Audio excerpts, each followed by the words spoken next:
Hi, welcome back guys. Today we are talking about how to open column status in Google Sheets. Why would you want to know how to open column status in Google Sheets? Well, maybe you are new to Google Sheets. So today I am going to show you how to open column status in Google Sheets. Check the video description and I will try to leave the written instructions. Okay, here is our column.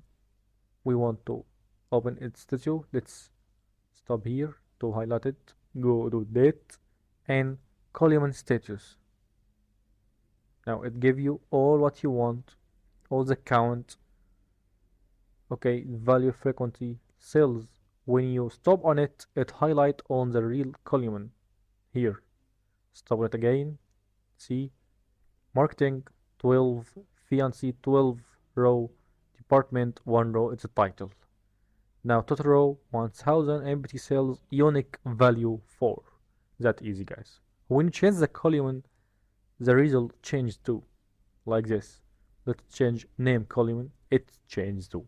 That easy, guys. There you go. If you want to know how to open column studio in Google Sheets, that's the easiest way I know how. If you know another way to do it, leave a comment below. Be sure to subscribe for more videos.